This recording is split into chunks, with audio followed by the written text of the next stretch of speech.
So this man took to the relationship advice subreddit. Both he and his wife are 29. He says, I kind of threatened my wife with divorce. Let's see how that went. He says, my wife and I have been married for 2 years, together for 5. We didn't face many problems when we were dating or living together, but our issues started to escalate sometime after we got married. I'm straightforward guy, or I'm a straightforward guy, and say things directly without minding the consequences most of the time. On the other hand, my wife is more reserved and tends to keep her thoughts and feelings to herself. Initially, this didn't cause significant problems for us, but now it's starting to impact our lives.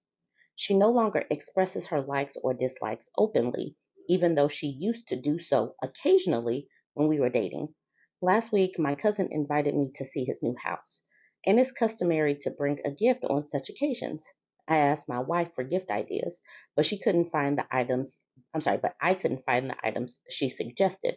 When I told her, she said buy whatever I liked. I ended up purchasing 3 to 4 gifts for my cousin, his wife, and their kids. My wife initially said the gifts were nice, but I sensed from her expression that she wasn't entirely pleased. 3 days later, she told me that she thought it was excessive and that I spent more than she had initially thought. I was a little frustrated and asked her why she didn't tell me earlier. I could easily return the gifts as I bought them from my friend's store. She explained that she didn't want to spoil my mood and thought it was fine anyway. The conversation escalated, and in the heat of the moment, I said, I will divorce you if you keep this behavior. I regretted what I said, but in anger, I didn't retract my words. My wife first went silent, then started crying. Okay, I'm not stupid to divorce or threat a divorce solely on this incident. There have been multiple similar events throughout our marriage, and this one felt like the last straw. I wanted to clear my head, so I went for a drive. Half an hour later, my wife called me sobbing and said she doesn't want a divorce. I managed to calm her down and reassured her that I'm not divorcing her, but since she has been quieter than usual, I'm worried that my anger completely changed the dynamic of our relationship. I'm unsure how to proceed from here. How can I get my relationship back on track? These people and their lack of emotional intelligence is silly. Blowing up on such silly things seems counterproductive. Like, what is the point in blowing up over this, and why is this such a deal breaker? Why was this the last straw? I do not understand. And 2 years in, and this is how they're behaving, doesn't sound that promising to me. If there are kids and, the stress that goes along with that, this is going to be even worse. But that is what I'm thinking. He has regrets, but in the earlier in the post, he talks about he just says what he wants and he doesn't worry about the consequences. Sounds like she actually does worry about consequences and how her words will hit. And the only way to really fix this is to learn how to have some emotional intelligence and communicate without anger. This person says OP seems to care enough about his wife to want to fix this, so I'm going to offer the most charitable possible interpretation. OP, you sound like you have a nasty temper, and your wife may have some kind of attachment issue or past trauma that causes her to shut down when she encounters your temper. Over time, she has learned that you have a temper and has started to preemptively diffusing those situations by never expressing what she thinks at all. As you have realized, that is not sustainable or healthy, and you should divorce if it's going to continue indefinitely.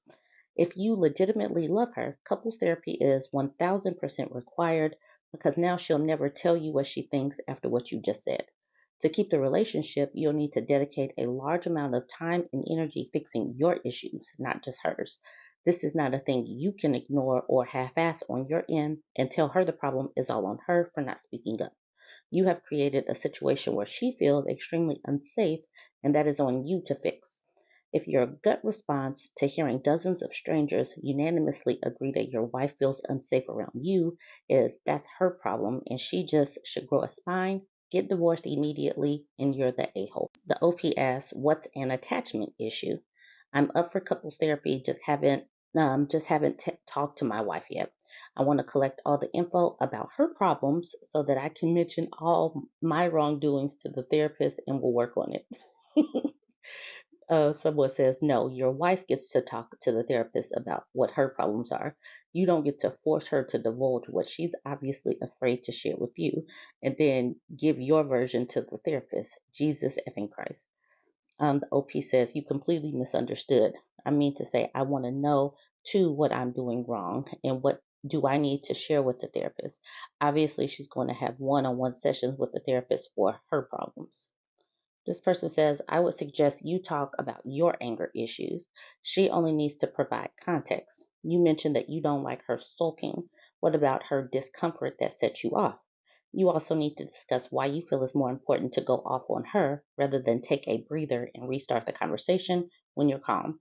I would also suggest you discuss the pattern of your fights. Based on this info, it sounds like you ask her opinion, she feels uncomfortable giving it, then you have another conversation where she tells you how she's actually feeling. You're angry and lash out because you feel she wasn't honest or straightforward. She continues to keep her feelings to herself for fear you will become angry. You continue to hold resentment because she isn't honest in the first place. There's something about the way she cowers to your anger that you don't understand or respect. My best suggestion is that you attempt to understand her viewpoint. You also aren't appropriate for couples work until you can manage your anger.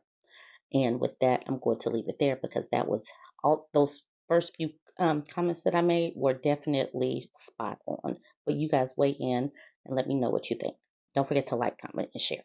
Okay, so here we have an Am I the A-hole thread, and it is a cluster F of major proportions. There's a lot of things that we can learn about communication, and I'm going to try not to editorialize throughout the post. I'm going to try to just read it. She says, Am I the a-hole for sleeping with a guy after the man I thought was my boyfriend said we are not a couple? Already a cluster F. She says, We have been seeing each other for a year and everything looked and seemed like we were a couple. He said he loved me and I love him. He spends every weekend with me and we have planned our first trip together, etc. Last weekend, he was in bed and I made him pancakes because his birthday was on Tuesday. He was very happy about it and joked that I was spoiling him. I said I wanted to spoil my man. He said, I am not your man. With the same energy. He didn't seem awkward nor embarrassed, just as calm with a smile on his stupid face. I didn't take it seriously and said, Yeah, I know you're not my man. He was more serious now and said, No, really, I'm not your boyfriend. I felt literally sick, but tried to be calm and asked, So what are we? He said, I don't know. Really? Great friends with benefits? I didn't say anything after that, and he ate his pancakes in silence. Later, he asked if we would do anything. I said I was planning on cleaning and doing some paperwork. He left after an hour. I ran to the bathroom to be sick and probably cried for a solid 2 hours. I couldn't keep anything in my stomach for the rest of the day. He texted that evening thanking me for the breakfast in bed and that he thought I was amazing. But I didn't answer, so he called a few times. I didn't answer. Around 10 p.m., he rang my door. I just opened a jar and pretended I was sick with the flu and was going to bed. He offered to stay the night in case I needed help during the night. I said no. I didn't answer him Sunday nor Monday, and I didn't wish him happy birthday on Tuesday either. And I have just been keeping it short in short text, feigning sickness. He never brought up what he said once. Then yesterday he wrote that he missed me and that he hadn't gone this long without talking to me since we met and that he was going mad. He asked if we could at least have dinner. I said I was very busy. He said, Don't you miss me? I said I was very tired because I was out all night with a guy last night, so I just wanted to relax by myself this morning. He stopped answering. He showed up 15 minutes later asking me if I was lying. I wasn't. I told him that we weren't a couple, so I was free to do whatever. He said that I broke his heart and cheated on him and that I'm an a-hole. I waited for him to leave before I started crying. He is right. We never had the talk, actually, and I never asked him what we were. I just assumed because I loved him and thought he did too, but now I know we aren't together. Why was he upset that I slept with another man yesterday? Was I the a-hole? Was it cheating? So many things done wrong in this thing. Communication, being direct. This is where the whole being assertive thing comes in. What are we doing? Because if you leave the gray area, there's no real cheating. There's no cheating because there's gray area. But obviously there are feelings there. But if no one really commits, you can't really do wrong. If you can't really put it on the table what you are, then who's really lying? There's no lying, there's no commitment. You haven't said this is what we are. So both of their parts, um, you got to put it on the table. And then if it's not what you want, if it's not what you expect, then you walk away. This getting mad and then sleeping with somebody else just muddies the water. It makes it messy. It makes extra feelings that just unnecessary. So she should also be upset with herself because she didn't put it out on the table longer. She just assumed. She thought we were because we did this, this, and this. But if you don't actually put it on the table and then be willing to walk away, what she did was she kind of put it on the table just here with the pancakes, and then she didn't get the response that she wanted. So now she's going to try to hurt him when she could have done this a while ago. And the whole shoulda, coulda, woulda doesn't help. But this is why I'm talking to y'all. This is what we need to be doing. Being assertive, letting them know this is what I expect. I really like you. Where do you want to go with this? And then if you don't hear what you're looking for, that's perfectly fine. That's, you go this way, I go this way. I am looking for this, this, and this. When you leave it up in the air and just make assumptions, that is where, like, he could be thinking a whole nother thing. This is the reason why speaking, communication, really knowing what you want and what you value, and then making that clear to the other person. So that is what I'm thinking. You guys let me know what you're thinking. Let's see some of these comments. This person says, we're not together and you cheated on me. That's some wild delusional right there. This person says, right, there's no universe in which that makes sense. OP dodged a bullet with her truth serum pancakes. So this person says, absolutely not the a-hole. He didn't just stop at saying you weren't together, that he wasn't your boyfriend. He even said that you are great friends with benefits. That is so extremely insulting if he's going to act like you're exclusive. I bet he only expected you to be loyal and not him. He wants a girlfriend in a relationship without committing. What an a-hole. Then the OP says, thank you. I will not be his friends with benefits. I can be that with other people that I don't love. So she loves him. She doesn't want to be his friends with benefits. She should have brought that up sooner. This person says, immaculate energy, OP. I dated a guy like this for 6 months who wanted girlfriend privileges with F-buddy responsibility. When it ended, he made some statement about how he considered it serious, and I laughed in his face. You couldn't even say we were dating, dude. On what planet did you think it was serious? This person says, my ex like this told everybody how much he loved me, and I had a grand time telling every single one of those gullible Fs who wanted me to reconcile. Crazy how he never said that to me. This person says, LOL. This person says, sounds familiar. I'm just breaking up with mine right now. So, and in the comments, it seems like a lot of people are commiserating over the whole friends with benefits, but a lot of this seems like lack of communication, putting things on the table, letting people know this is what I value, this is what I expect. Are you willing to do that?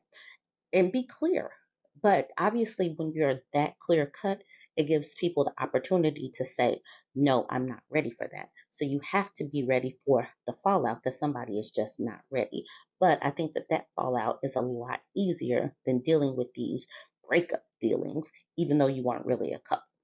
I'm going to end it there. You guys let me know what you think about this one. Don't forget to like, comment, share. Someone in the AskMen subreddit asked the single men, be honest, how are you? So I just want to go through some of these because the men are talking. This person says it is what it is. And Erotic Milk Cannon says, I was once told that men who say this are dangerous. I completely understand. And then to that dangerous comment, someone says, wait, how exactly? Maybe a little depressed, but dangerous? And then this person says, I think he means self-destructive. And the person that did say it is what it is asked, dangerous in what way? And yes, men who stay this way are less sympathetic or emotional. This person says, really? I find myself having to say this to myself because I get too emotional and too sympathetic. You're never going to fix all the problems in the world, and that's okay. It is what it is. It's very important to have balance in how you approach your feelings. This person says, I phrased it in such a way as to depict that men are fighting on their own. Men fighting on their own tend to suppress such emotions and become accustomed to it. And that's the person that initially says it is what it is. It's like, why not just at least elaborate a little bit? Okay, so this man says, grateful. Life is difficult, but I'm working hard and focusing on what is in my control. Could definitely be worse. This person says, such a great way to look at this. I've been trying to think more like this. This person says, this is the way. So this person sounds kind of even keeled, kind of balanced. Jared J. Dub says, not great. Kind of feel like I'm going through the motions of life right now. Sometimes I feel like I'm just watching, not really present in the moment. And this person, Rukia Yashi, says, yeah, I feel you. There's a crazy depression to knowing these are your best years and there's nothing you are doing with them in your love life. This person says, physical prime, sure, but the best years of your life can be any period of your time here. This person says any stock can rise in value, but we're more concerned with which ones probabilistically will. I don't know what that word probable. That's not even a word. Shamed Surprise says, not great, to be honest. I've been single for over 7 years. I enjoy the freedom, but I miss the physical and psychological intimacy. It's just lonely. I kind of wish I was in a relationship. And then Oliver Twist says, it's more when you are down badly and nobody is there to comfort you. And then this person says, same, bro. Not sure what mistake I did. Dating in 30s is very tough. Wolf Blazed says, the F? I've never dated in my life and I'm 27. I was hoping it would get easier. Now this person. It depends. There are a lot of single mothers that want you to take care of them and children. If that's your thing, then you have many options in your 30s. This person says, my advice is to stay away from those scenarios if you don't have children of your own. This person says, it's not really my thing, but I'm pretty open-minded. Somebody says, I feel you, bro. Dating now almost feels like I missed my chance. This person says, I'm okay. I'm working on it. This person says, keep working on it, boys. I've been single for a while and just had an old friend reach out and we started dating and it's been amazing. I've been working on myself a lot before she hit me up. I'm in great shape, have made a bunch of new friends, got myself back into golf and other activities, and have a lot to offer her. You want to be in a good position for when someone shows interest in you. Wouldn't you want the same for them? Believe in yourself. This person towards the bottom says, lonely as F, but getting ready to buy my first place. And I feel like I'm finally an adult and not just faking it anymore and have friends to me along. I could use a girlfriend though. So these people really do seem to be down. Conman says, I don't even have friends at the moment, just coworkers who like me. This person says, please stop me if I'm being too cry, but how are you and where do you live? I'm old enough to be on my own and have my own place to live, but unfortunately, renting is expensive in Cali. Plus, I got no friends who are reliable enough to become roommates. Okay, so I'm going to stop here. That's enough to get kind of a snippet. These people are speaking, directly, and they don't sound too great. But yeah, I just wanted to show y'all that. You guys jump in the comments. Let me know what you think about this one. Don't forget to like, comment, and share.